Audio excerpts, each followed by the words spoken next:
Habang sinusulat ko ito, nanginginig ang kamay ko. Para akong isang estudyanteng hinuli ng guro na may ginawang mali. Pero sa pagkakataong ito, ang kasalanan ay mas mabigat, mas mainit, mas nakakatakot. Ako si Elena Ramirez, 34 na taong gulang, isang misis na kilala bilang mabait, masipag at tahimik lang sa aming baryo. Kung titingnan ng iba, para akong huwarang asawa, nagluluto, nag-aalaga ng bahay, nag-aantay ng tawag mula sa asawa kong si Roberto, isang OFW na halos 10 taon nang paalis-alis. Pero sa likod ng mga ngiting ipinapakita ko sa mundo, may apoy na matagal kong ikinubli. Apoy na hindi ko sinadya, hindi ko hinanap, pero kusa siyang sumiklab ng hindi ko inaasahan. Nagsimula ito sa isang titig. Oo, isang simpleng titig na dumaan sa pagitan naming dalawa. Hapon yun, galing ako sa palengke. Bit-bit ko ang mga pinamili, gulay, isda at ilang gamit para sa bahay. Pawisan, pagod, pero nakangiti pa rin. Kasi ganun naman tayong mga nanay at asawa, di ba? Uupo sa tricycle, sabay hinga ng malalim, at dun ko siya unang napansin. Si Alan Vergara. Isa lang siyang simpleng tricycle driver. Medyo kayumanggi ang balat, pawisin, at may ngiting parang walang mabigat na problema sa mundo. Marami sa barangay ang nagsasabing palabiro siya, magaan kasama, at minsan masyadong malapit sa mga pasahero. Pero nung hapon na yon, may kakaiba. Habang umaandar ang tricycle, napansin kong nakatingin siya sa salamin. Yung maliit na bilog na salamin na nakapwesto para makita niya ang mga pasahero. Akala ko una, normal lang. Baka tinitingnan kung okay ako. Baka dahil babae ako't mag-isa. Pero nung ilang beses na niyang ibinalik ang tingin, doon ko naramdaman na iba ang dating. Yung mga mata niya, may kakaibang tapang. Hindi bastos, hindi bastang nangaakit, pero may init na parang nag-aanyaya ng lihim na usapan. Parang sinasabi ng titig niya, nakita na kita, hindi ka na makakatakas. At sa mga segundo na nagtagal ang titig naming iyon, pakiramdam ko bumigat ang mundo. Hindi ko alam kung bakit, pero biglang bumilis ang tibok ng puso ko.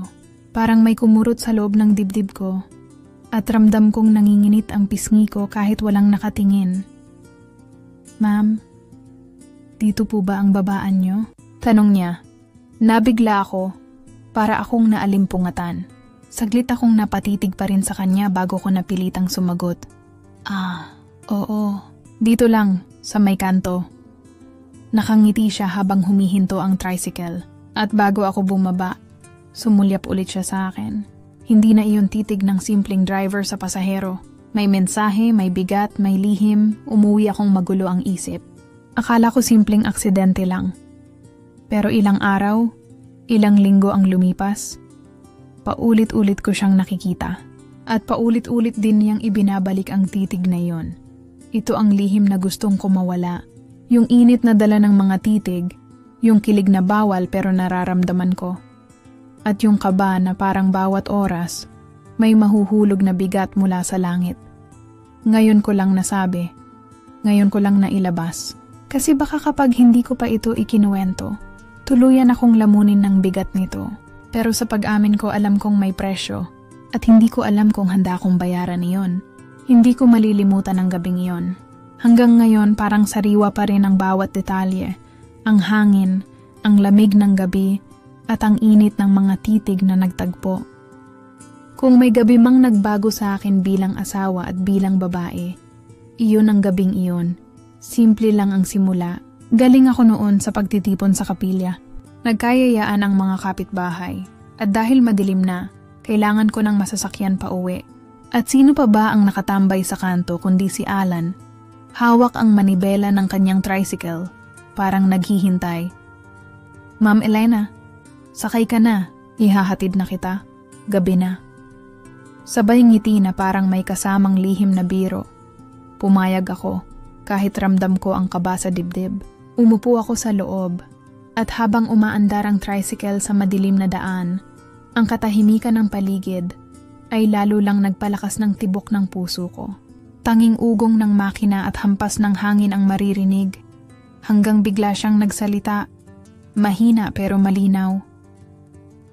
Alam mo, minsan iniisip ko, bakit parang ang lungkot ng mga mata mo?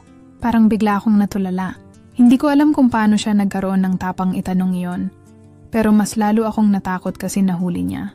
Nahuli niya ang lungkot na matagal ko nang itinatago kahit sa asawa kong si Roberto. Wala, pagod lang siguro. Sagot ko, pilit na nakangiti. Pero hindi siya tumigil. Huminto siya sa isang bahagi ng kalsadang walang tao. May punong malalaki at halos wala ng ilaw ng poste. Saglit niyang pinatay ang makina at humarap sa akin. Doon nagsimula ang lahat. Yung tingin niya, malapit, diretso, parang humihila ng kaluluwa ko palabas. Hindi siya nagsalita agad. Nandun lang ang mga mata niyang puno ng tapang at init. Habang ako naman ay natutunaw sa bigat ng titig niya. Hindi ka dapat nag-iisa sa lungkot na ganyan. Bulong niya. Hindi ko alam kung bakit, pero napaiyak ako. Tahimik, walang luha na malakas, pero nag-init ang mga mata ko. At sa sandaling iyon, naramdaman ko ang kamay niya. Marahang hinawakan ang likod ng kamay ko. Hindi lantaran, hindi marahas. Isang dampi lang, pero sapat na para maramdaman ko ang apoy na pumapasok sa balat ko. Bawal to. Mahina kong sabi. Alam ko, sagot niya. Pero hindi ko na rin kayang itago. At bago pa man ako makaiwas, mas lumapit siya. Ramdam ko ang hininga niya sa mukha ko. Mainit, mabigat, at halos sumayad na sa balat ko. Ilang pulgada na lang ang pagitan ng mga labi namin. Hindi kami naghalikan. Pero sa sobrang lapit ng mga mukha namin, sa bigat ng titig, at sa init ng hininga na nagsasalubong, pakiramdam ko para na kaming sumuko. Yung kamay niya marahang dumampi sa balikat ko at napapikit ako. Hindi sa takot, kundi sa damdaming hindi ko alam kung paano ko mapipigilan. Nagtagal ang katahimikan. Para bang huminto ang mundo at kaming dalawa lang ang naroon. Hanggang sa marinig ko ang mahinang bulong niya. Kung mali man to, sana kahit isang gabi lang, maging totoo tayo. Hindi ko siya sinagot. Ang kaya ko lang gawin ay manatili roon, nakapikit, nakahawak pa rin sa kanyang kamay. At sa gabing iyon hindi man nagdugtong ang labi namin, pero alam kong may nangyaring mas malalim pa. Ang pagsuko ng loob, ang pag-amin ng damdamin, at ang pagbuo ng lihim na simula pa lang ay malina. Pag-uwi ko ng gabing iyon, hindi na ako nakatulog. Sa bawat pikit ng mata ko, naaalala ko ang init ng hininga niya, ang titig na humabol hanggang panaginip, at ang haplos na paulit-ulit kong hinahanap. Doon nagsimula ang bigat ng pagtatapat, kasi simula ng gabing yon, hindi na simpleng titig lang ang namamagitan sa amin. May apoy na, may lihim na, at alam kong mahirap na itong itago. Kung sa tingin ng iba, madali ang magtapat ng nararamdaman, mali sila. Para itong pagtalon mula sa mataas na gusali. Hindi mo alam kung may sasalba sa'yo o kung mahuhulog ka sa tiyak na pagkawasak. Matapos ang gabing iyon na halos magdugtong ang labi namin ni Alan, ilang araw akong nagdalawang isip kung lalayo na lang ba ako sa kanya. Pero ang totoo, lalo lang akong nahulog. Lalo akong naghahanap ng mga mata niya, ng ngiti niya, ng tinig niyang mababa, pero nakakapagpabilis ng tibok ng puso ko. Hanggang isang gabi, bumigay ako. Hindi ko na kayang itago. Nasa terminal siya, nakaupo sa gilid ng tricycle. Hawak ang basang panyo habang pinupunasan ng pawis sa noo. Madilim na at konti na lang ang tao. Lumapit ako, dala ang kaba at pawis na parang ako ang kakatapos lang magtrabaho. Alan, mahina kong simula. Napatingin siya. Medyo nagulat. Oh, Ma'am Elena, gabi na, anong ginagawa mo rito? Pinilit kong ngumiti pero ramdam kong nanginginig ang labi ko. Hindi ko alam kung saan ko huhugutin ang tapang. Pero alam kong oras na para ilabas ang bigat sa dibdib ko. May sasabihin ako. Sabi ko. Halos bulong. Tumayo siya. Nakakunot ang noo. Ano yon? Huminga ako ng malalim. Tumingin ako sa kanya. Diretso sa mga mata niyang matagal ko nang iniiwasan pero palagi kong hinahanap. Alan, hindi ko na kayang itago. May nararamdaman ako para sa'yo. Parang huminto ang paligid. Narinig ko pa ang huni ng kuliglig, ang malamig na ihip ng hangin. Pero siya, nakatitig lang sa akin. Nakabukas ang bibig na parang hindi makapaniwala. Ilang segundo ang lumipas bago siya napangiti. Mabagal. Parang pilit niyang pinipigil. Elena, dahan-dahan niyang sabi, akala ko ako lang ang may nararamdaman. At bago pa ako makasagot, isang hakbang siyang lumapit. Hindi niya ako hinawakan agad. Pero ramdam ko ang init ng katawan niyang halos tumikit sa akin. Yung mga mata niya, kumikislap sa ilalim ng ilaw ng poste, puno ng pananabik at saya. Hindi mo alam kung gaano ko katagal itong tinago, dagdag niya. Tuwing nakikita kita, tuwing sumasakay ka, pilit kong nilalabanan. Pero ngayong sinabi mo yan, hindi ko na alam kung kaya ko pang magpigil. Para akong gumuho sa mga salita niya. Kalahati ng puso ko natatakot, pero yung kalahati, para bang lumipad sa sobrang gaan. Ang dami kong gustong sabihin pero wala akong lumabas na salita. Ang kaya ko lang ay tumingin pabalik sa kanya. Habang ramdam ko ang init ng hininga niyang halos sumayad na sa pisngi ko. Bawal to, Alan. Mahina kong paalala. Halos pakiusap. Bawal sagot niya. Pero minsan, Elena, hindi lahat ng mali kayang pigilan. At kung kasalanan man ito, siguro ito na ang pinakamagandang kasalanan na gagawin ko. Hindi ko alam kung iiyak ako o tatawa. Ang totoo, nanginginig ang tuwa. At sa katahimikang iyon, mas malakas pa sa kahit anong salita ang damdamin naming dalawa. Mga mata lang ang nag-uusap, mga hininga lang ang nagsasalubong, at mga pusong sabay na tumitibok ng mabilis. Hindi pa rin naglapat ang mga labi namin, pero sa gabing iyon, alam kong wala nang atrasan. Lihim naming tinanggap ang apoy, at alam naming pareho na simula na iyon ng isang panganib na hindi na namin matatakasan. Sabi nga nila, walang lihim na hindi nabubunyag. At kapag ang lihim ay may halong apoy at kasalanan, mas mabilis itong lumalabas sa bawat kilos, bawat titig, bawat buntong hininga. Pagkatapos ng gabing iyon na parehong umamin kami ni Alan ng damdamin, pakiramdam ko nag-iba ang mundo ko. Lahat ng araw siya ang laman ng isip ko. Sa bawat hakbang ko palabas ng bahay, parang hinahanap na ng mata ko kung andoon ba siya sa kanto, kung nakaparada ba ang tricycle niya. Pero kasabay ng kilig ay dumating ang takot.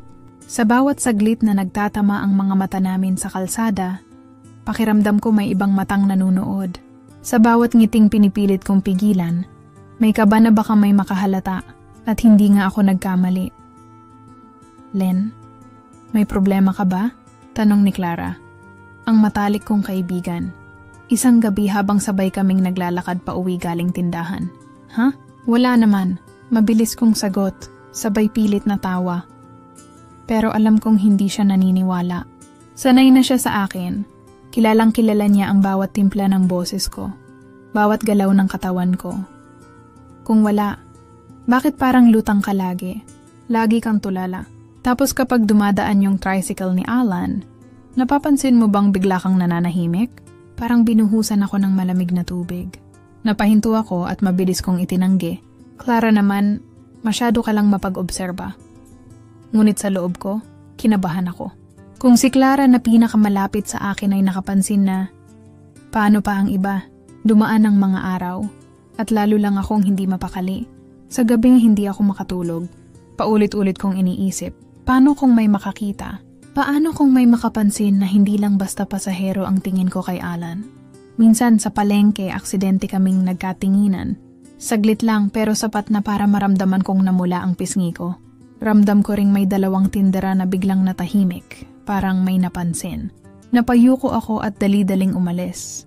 At si Alan mismo, ramdam kong nahihirapan ding magpigil. Kapag ako lang ang pasahero niya, laging mabagal ang takbo ng tricycle. Laging may saglit na sandaling parang gusto niyang magsalita ng mas malalim. At ako naman, kahit pilit pinipigilan, nadadala rin ng init ng presensya niya.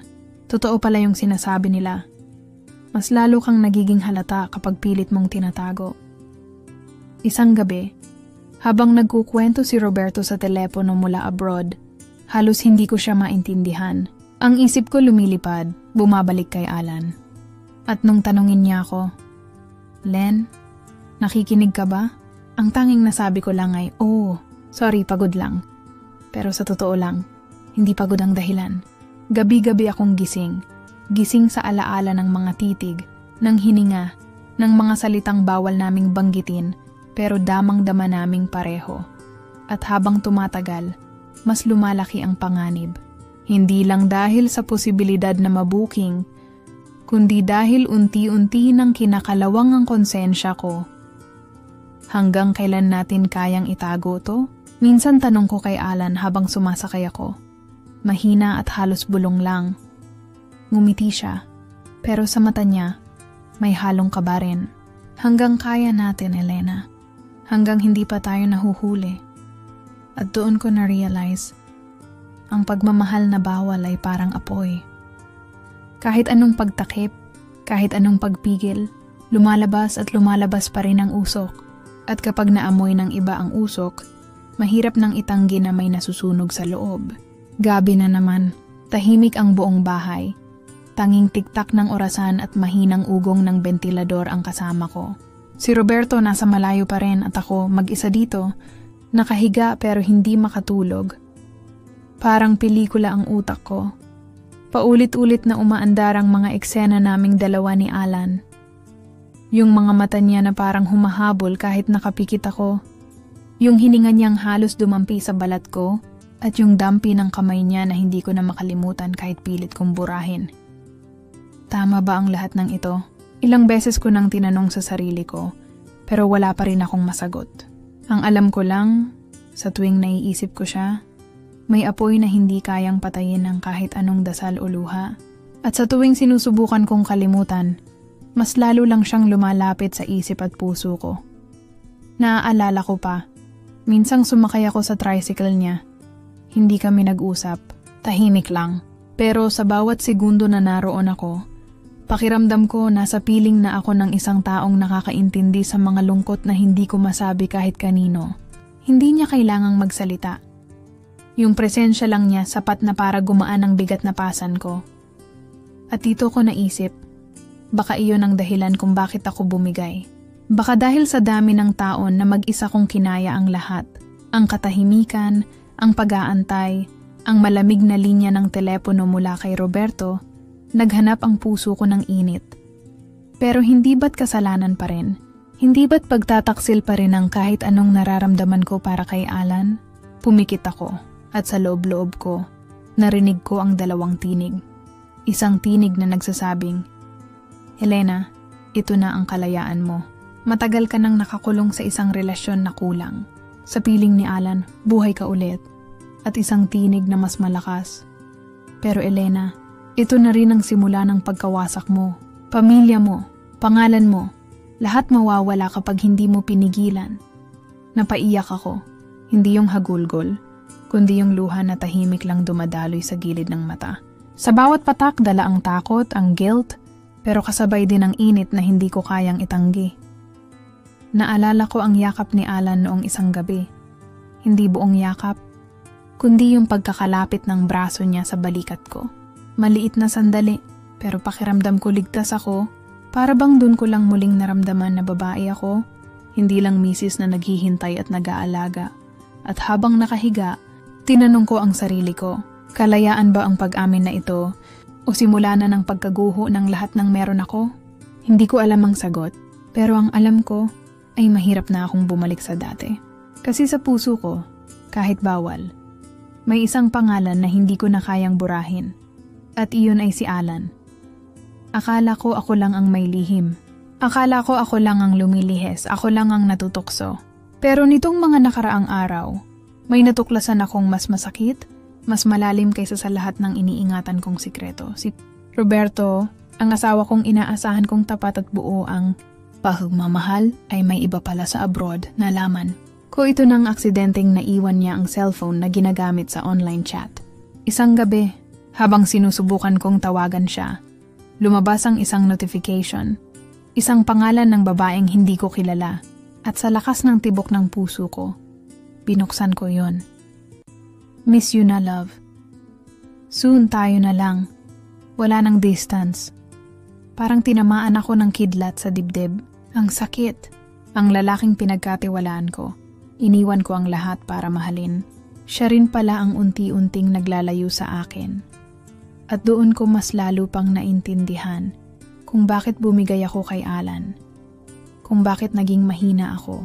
Kasi habang ako'y naghihintay, lumalaban, at nagtatapat ng sarili kong kasalanan, siya naman pala matagal nang may tinatago. Pero hindi doon nagtapos ang lahat. Isang araw, biglang dumating si Marco. Pinsan ni Roberto na matagal ko nang nakikita pero hindi ko ininda. Siya ang tipong laging tahimik, laging nakamasid. Hindi ko alam kung bakit. Pero mula nang madalas akong makita niyang lumalabas ng bahay, iba ang tingin niya sa akin. Una, simpleng biro lang. Ang ganda mo pa rin kahit stress ka. Akala ko compliment lang, pero habang tumatagal, nagiging mas matalim ang mga titig niya. Nahuhuli ko siyang nakatitig sa akin ng matagal, yung parang may gustong sabihin pero hindi masabi. Hanggang isang gabi, nahuli niya akong naglalakad pa uwi mula kay Clara. Tahimik ang daan, at siya ang sumabay sa akin. Elena, bulong niya mababa, halos pabulong lang. Hindi mo alam kung gaano kahirap pigilan ang sarili ko. Napatigil ako, at doon ko naramdaman ang kakaibang tensyon. Hindi ito tulad ng kay Alan, hindi malambing o ligtas. Kay Marco, may halong panganib, may halong puwersa na parang kayang punitin ang lahat kung sakali. At doon ko na-realize, habang iniisip ko ang lihim ni Roberto, habang pilit kong nilalabanan ang damdamin ko kay Alan, may isa pang panganib na papasok sa buhay ko. Si Marco. Sa isang iglap, parang sumabog ang mundo ko. Ang asawa kong may ibang babae sa abroad. Ang puso kong lumalapit kay Alan. At ang pinsan niyang lihim ding may nais sa akin. Ito na ba ang umpisa ng tuluyang pagkawasak? O ito na ang apoy na hindi ko na kayang patayin? Hindi ko makakalimutan ang gabing iyon. Para akong nilamon ng lahat ng damdaming pinipigilan ko. Gabing wala akong ibang narinig kundi ang tibok ng puso ko at ang boses ni Alan na paulit-ulit lumalapit sa akin. Nakita niya ako, umiiyak sa gilid ng waiting shed matapos kong mabasa ang mga mensahe ni Roberto para sa ibang babae. Hindi ko na kayang itago ang sakit. Hindi ko na kayang magpanggap na matatag. Elena, malumanay niyang tawag sabay abot ng panyo. Bakit mo pinapahirapan ang sarili mo? Hindi ka karapat dapat nasaktan ng ganyan. At doon ako tuluyang bumigay. Niyakap ko siya ng mahigpit. Para bang siya na lang ang natitirang sandigan ko. Ramdam ko ang lakas ng dibdib niyang halos magpigil ng sarili. Ramdam ko ang init ng hininga niyang Alan, nanginginig ang boses ko. Pagod na ako. Hindi ko na alam kung saan ako lulugar. Ang asawa ko may iba. Tapos ako ganito rin. Kasalanan ba talagang magmahal sa maling oras? Hindi siya agad sumagot, pero naramdaman ko ang kamay niyang dahan-dahang humahaplos sa likod ko. Hindi malaswa, kundi parang gustong ipaalala na ligtas ako. At nang nagtagpo ang mga mata namin, para kaming hinihila ng isang puwersang mas malakas kaysa sa amin. Halos magdikit ang labi namin. Halos bumigay ako. Nasa ilang pulgada na lang ang pagitan. Ang titig niya, puno ng pananabik at pag-aalala. Ang hininga naming dalawa, nagsasalubong, umiinit, naglalapit. Pero bago pa mangyari ang hindi dapat, pumikit siya ng mariin at umatras. Elena, hindi ganito. Alam kong mahal kita. Napahinto siya. Boses niya basag. Pero hindi ko kayang sirain ka ng tuluyan. Hindi ko kayang makita kang mawala lahat. Naluha ako lalo. Kasi sa totoo lang, ako mismo gusto ko nang bumigay. Gusto ko nang pakawalan ng lahat ng guilt, lahat ng konsensya, at hayaan na lang na lamunin kami ng init ng sandaling iyon. Pero sa gitna ng iyakan at yakapan, pareho naming naramdaman ang bigat ng konsensya, ang katotohanan sa bawat hakbang na papalapit kami. Mas lumalapit din kami sa bangin ng pagkasira. At sa gabing iyon, para kaming dalawang kaluluwang nasusunog sa apoy na hindi pwedeng ituloy. Halos sumabog ang damdamin, pero kailangan pa ring pigilan. Kaya ang natira sa amin, luha, yakap, at isang halik na hindi natuloy. Dumating din kami sa puntong wala ng takas. Hindi pwedeng puro iyakan, puro titig, puro yakap lang na nauuwi sa pangamba. Kailangang may desisyon, kailangang pumili. Isang hapon, Pinatawag ako ni Alan sa isang lugar na malayo sa mata ng mga tao. Isang lumang waiting shed sa tabing bukid kung saan madalas siyang nagpapahinga kapag wala pang pasahero. Tahimik doon, malayo sa usisero. Pero ramdam ko agad ang bigat ng hangin. Elena, boses niya mahina pero buo. Hanggang kailan ba tayo ganito? Hanggang kailan tayo magtatago sa titig, sa haplos, sa gabing puno ng luha? Hindi ba oras na para pumili? Natigilan ako. Gusto kong sumagot, pero parang lahat ng salita ay nagbuhol sa lalamunan ko. Sa halip, tumulo na lang ang luha ko. Hindi ko alam, Alan. Mahal kita, pero mali. Mali ang lahat ng ito. Pinisil ko ang kamay kong nanginginig. May asawa ako. May buhay akong dapat ayusin. At ikaw may pangalan ka rin kailangang ingatan. Lumapit siya. Hindi niya hinawakan ang kamay ko. Pero ang mga mata niya, halos mag-apoy sa dami ng damdaming hindi mailabas. Pero paano kung ako ang piliin mo? Paano kung ipaglaban natin ito, Elena? Hindi mo na kailangang maghintay sa isang asawang may iba na pala. Hindi mo kailangang manatiling bihag ng relasyon na wala ng init. Doon ako halos bumigay. Ang bawat salita niya parang sugat na binubuksan. Pero kasabay din ay gamot na nagbibigay lakas. Totoo ang sinasabi niya, si Roberto, may iba na. Ako naiwan, naghihintay, nagdurusa. At si Alan, nariyan totoo, nararamdaman ko. Pero huminga ako ng malalim at sa wakas pinilit kong magsalita. Alan, kahit anong init ng nararamdaman ko sa'yo, kahit anong saya sa tuwing kasama kita, hindi ko kayang sirain ang lahat. Hindi ko kayang magising isang araw na wala na akong dignidad, wala na akong pamilya, wala na akong sarili. Namilog ang mata niya, halatang sugatan sa narinig. Pero hindi siya umiyak. Sa halip ngumiti siya ng mapait, alam ko. At kahit masakit, handa akong tanggapin. Basta tandaan mo, Elena, minahal kita ng buo at hindi ko pagsisisihan na naramdaman ko ito. Sa puntong iyon, naglaho ang lahat ng ingay sa paligid. Ang natira lang, kami, ang mga matang puno ng luha at ang bigat ng desisyon na bumago sa lahat. Hindi namin tinapos ang usapan sa halik o yakap, tinapos namin iyon sa katahimikan. Kasi minsan, ang pinakamalinaw na desisyon ay hindi ang pinakamasaya, kundi ang pinakamasakit. At doon ko naintindihan, kailangang magbitaw para muling makapagsimula. Heto na ang huling pahina ng kwento ko. Hindi ito masayang ending, hindi ring ganap na malungkot. Pero sigurado ako, so ang nagpatibay sa akin bilang babae, bilang asawa, at bilang tao. Matapos ang huling pag-uusap namin ni Alan sa waiting shed, parang unti-unting naglaho ang init na dati parang apoy na hindi mapapatay. Hindi dahil nawala ang pagmamahal, dahil totoo, mahal ko siya, kundi dahil kailangan. Dahan-dahan kaming umiwas. Hindi na ako sumasakay sa tricycle niya. Hindi na siya dumadaan sa tapat ng bahay kahit wala siyang pasahero. Kapag nagkakasalubong ang tingin namin, saglit lang, walang salita. Pero may bigat na parang nagsasabing, nandito pa rin ako, pero hindi na pwede. At gabi-gabi, ako'y umiiyak.